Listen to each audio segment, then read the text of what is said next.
Hello दोस्तों, स्वागत है आपका आज के स्टूडियो में। आज के स्टूडियो में बात करने वाले हैं Bihar PPSC assistant section officer ASO recruitment 2025 के बारे में। तो इस वीडियो में आपको बताएंगे इस पर्टिकुलर फॉर्म को भरने के लिए आपकी एज लिमिट कितने होना चाहिए, एजुकेशन क्वालिफिकेशन क्या मांगा गया है, सिलेबस क्या रहने वाले हैं, सैलरी कितनी मिलेगी, काम क्या करना होगा, सिलेक्शन कैसे होगा, तमाम जानकारी को देंगे। तो वीडियो पर बने रहिएगा और कंप्लीट वीडियोस को बात कीजिएगा। यदि कोई भी डाउट होगा तो हमसे कमेंट बॉक्स में लिखकर बिल्कुल पूछ सकते हैं, और इसका नोटिफिकेशन का लिंक हम आपको डिस्क्रिप्शन बॉक्स में दे देंगे। वहाँ से जाकर आप डाउनलोड कर लीजिएगा और उसे अच्छे से पढ़ लीजिएगा। ठीक है, आगे बढ़ते हैं वीडियोज़ में और इसके बारे में कंप्लीट डिटेल्स को जानते हैं। चलिए दोस्तों, सभी लोग देख रहे होंगे, ये आपका ऑफिशियल नोटिफिकेशन है जो कि बिहार लोक सेवा आयोग के द्वारा जारी किया गया है। इसके बारे में आगे बढ़ते हैं और जानते हैं। आवेदन भरने का जो डेट है वो 29/5/2025 से लेकर 23/6/2025 तक रखा गया है। इस डेट के बीच में आप अपने आवेदन को भर सकते हैं। इसके बाद आपको हम बता दें कि फॉर्म भरने का जो फीस है वो आपको कितना लगेगा।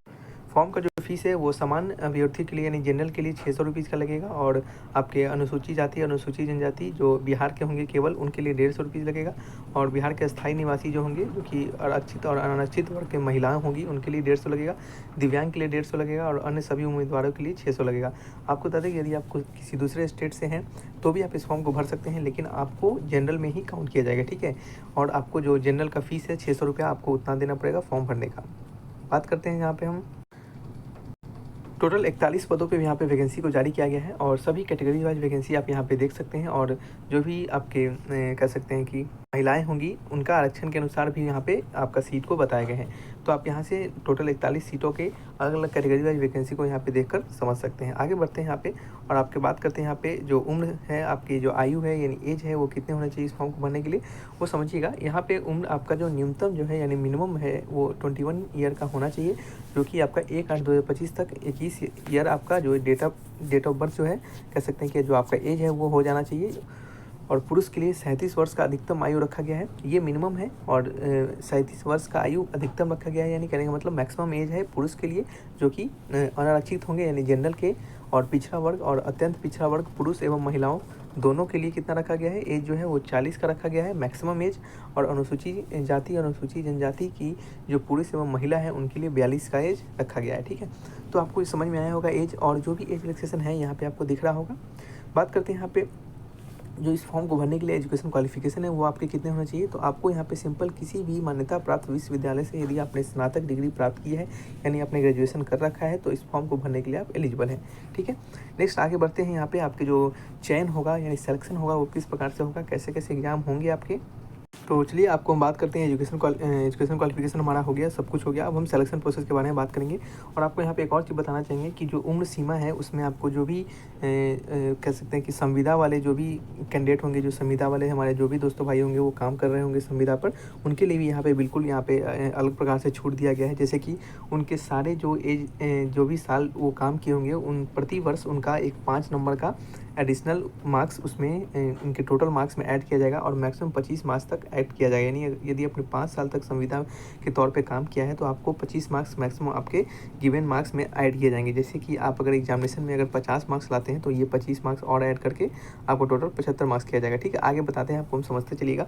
और यहाँ पर उनके लिए एज रिलैक्सेशन के बारे में ही बताए गए हैं जो कि आप यहाँ से देख सकते हैं। ठीक है, चलिए बात करते हैं चयन प्रक्रिया के बारे में। तो चयन प्रक्रिया में आपका यहाँ पे 2 स्टेज में चयन प्रक्रिया होगा। पहला प्रारंभिक परीक्षा, दूसरा आपका मौखिक नहीं, दूसरा आपका मुख्य परीक्षा। ठीक है, तो प्रारंभिक परीक्षा में कैसे कैसे होगा, तो इसमें 3 प्रकार के आपके सब्जेक्ट होंगे। जैसे कि सामान्य अध्ययन में 50 मार्क्स के होंगे, सामान्य विज्ञान एवं गणित 50 मार्क्स के होंगे, मानसिक दक्षता जाँच भी 50 मार्क्स के होंगे। प्रत्येक प्रश्न आपके 1 अंक के होंगे, और 2 घंटे 15 मिनट का आपको यहाँ पे समय दिया जाएगा। हिंदी और अंग्रेजी दोनों माध्यम में आपका परीक्षा प्रश्न पत्र होंगे, तो इसके लिए आपको कोई परेशान नहीं होना है। यहाँ पे बात करते हैं कि पहला जो आपका एग्जामिनेशन होगा ये इसमें आप पुस्तक लेके जा सकते हैं। कहने का मतलब एग्जामिनेशन में आप बुक्स लेके जा सकते हैं, बुक्स को लेकर वहाँ पे आपका एग्जामिनेशन लिया जाएगा। यहाँ पे देख सकते हैं लिखा गया है कि प्रारंभिक परीक्षा पुस्तक सहित ली जाएगी, यानी परीक्षार्थी चाहे तो अपने साथ पुस्तक ले जा सकते हैं, लेकिन जो भी पुस्तक लेके जाएंगे वो क्या होना चाहिए, सभी प्रत्येक यानी तीनों के समान अध्ययन तीनों सब्जेक्ट के रिगार्डिंग सिर्फ एक ही बुक वहाँ पे आपको अलाउ किया जाएगा, और वो बुक जो होंगे वो एनसीईआरटी, बीएससी, आईसीएसई या फिर आपके पर्टिकुलर किसी भी पर्टिकुलर एक बोर्ड के बुक्स होने चाहिए। कोई एक प्राइवेट प्रकाशन के बुक वहाँ पे नहीं मान्यता हो, यानी उनको नहीं ले जाने दिया जाएगा। कोई भी प्राइवेट प्रकाशन के बुक रहेंगे तो ठीक है, तो प्राइवेट पब्लिशर का बुक नहीं होना चाहिए। यहाँ पे जो भी होना चाहिए बुक आपके किसी भी किसी भी बोर्ड से, जैसे कि एनसीईआरटी, बीएससी, आईसीएसई, इन सभी से रिलेटेड बुक्स होना चाहिए, ठीक है। नेक्स्ट बात करते हैं, जो भी कैंडिडेट प्रथम परीक्षा में, प्रारंभिक परीक्षा में निकल जाएंगे, उनको मुख्य परीक्षा के लिए बुलाया जाएगा। बात करते हैं यहाँ पे जो प्रारंभिक परीक्षा के सिलेबस होंगे वो देख सकते हैं, सामान्य अध्ययन के, यहाँ पे सामान्य विज्ञान एवं गणित के, और नेक्स्ट आपका मानसिक दक्षता जांच के, ठीक है। एक एक पढ़ के बताएंगे तो वीडियोस लंबा हो जाएगा, सिलेबस के लिए हम अलग से वीडियोस आपके लिए डाल देंगे। आगे बढ़ते हैं, बात करते हैं, यहाँ पे हमने आपको बताया है वही चीज़ यहाँ लिखा गया है कि संविदा वाले कैंडिडेट को 5-5 मार्क्स एक्स्ट्रा दिए जाएंगे प्रति वर्ष, उनके संविदा के तौर पे जो काम किए रहेंगे उसके लिए। यहाँ पे देख सकते हैं लिखा गया है कि संविदा के आधार पर पूर्व में अभ्यर्थी द्वारा प्रतिवर्ष की गई संतोषजनक सेवा के लिए अधिकतम 5 अंक प्रति वर्ष के दर पे दिए जाएंगे, और मैक्सिमम अंक 25 रहेगा। यानी 5 साल यदि आपने काम किया, यदि आपने 6 साल भी, 7 साल भी काम किया हो, लेकिन आपको मिलेगा 25 मार्क्स ही, क्योंकि मैक्सिमम 25 मार्क्स ही आपको दिए जाएंगे, ठीक है। चलिए आगे बढ़ते हैं, वहाँ पे बात करते हैं, अगर आपने पहले एग्जामिनेशन को निकाल लिया तो आपका एक मुख्य परीक्षा होगा। मुख्य परीक्षा में क्या होगा, इसमें प्रश्न पत्र आपके एक समान हिंदी का होगा और दूसरा होगा सामान्य ज्ञान का। समान हिंदी जो रहेगा वो आपके इसमें क्वालिफाइंग नेचर का रहेगा। इसमें आपको सिर्फ 30% आपको अंक लाने हैं।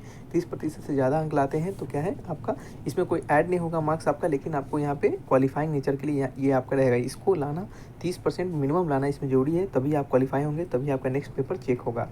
इसका मेरिट लिस्ट में आपका कोई भी मार्क्स नहीं जोड़ा जाएगा, बट लेकिन आपको मिनिमम मार्क्स लाना चाहिए ताकि आप क्वालिफाई हो सके।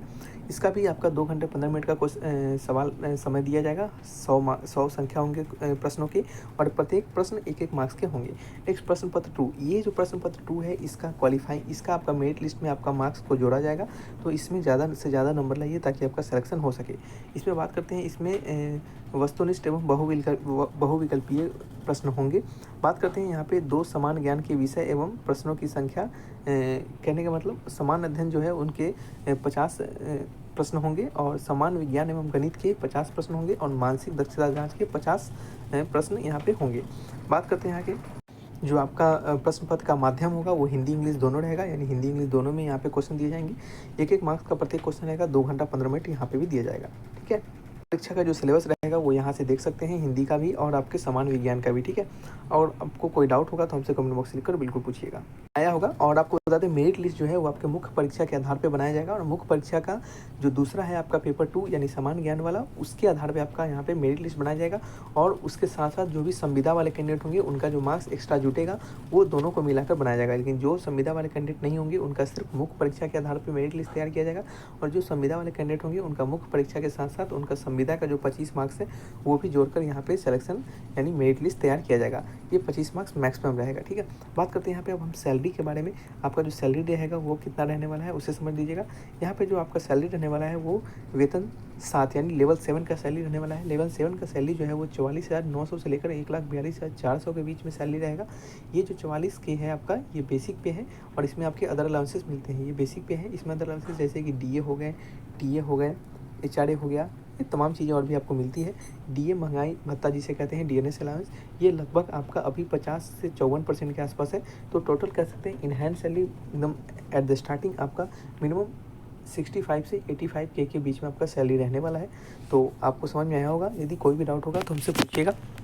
जो भी चीज़ें हमने आपको थंबनेल में बताई थी वो हमने यहाँ पे आपको बता दिया है। तो सारी चीज़ों को हमने बता दिया है। आपको बता दें अब लास्ट चीज़ कि आपका यहाँ पे काम क्या करना होगा। तो यहाँ पे देख सकते हैं लिखा गया है कि जो असिस्टेंट सेक्शन ऑफिसर होते हैं उनका काम होता है एडमिनिस्ट्रेटिव टास्क, जो भी गवर्नमेंट डिपार्टमेंट होते हैं उनको हैंडल करना, जैसे कि इंक्लूड करना, जैसे कि उनका कोई भी रिकॉर्ड को मैनेज करना, डॉक्यूमेंट्स को प्रिपेयर करना, कोऑर्डिनेट विद अदर डिपार्टमेंट, दूसरे डिपार्टमेंट से बात करना, असिस्टिंग सीनियर ऑफिसर को असिस्ट करना, and ensure smooth office operation. They play key support role in the day to day functioning of various government bodies, ठीक है। तो ये सभी चीज़ें उनका काम होता है कागज पत्र से रिलेटेड। तो आपको समझ में आया होगा, और यदि कोई डाउट होगा तो हमसे कमेंट बॉक्स में लिखकर पूछिएगा। Thanks for watching.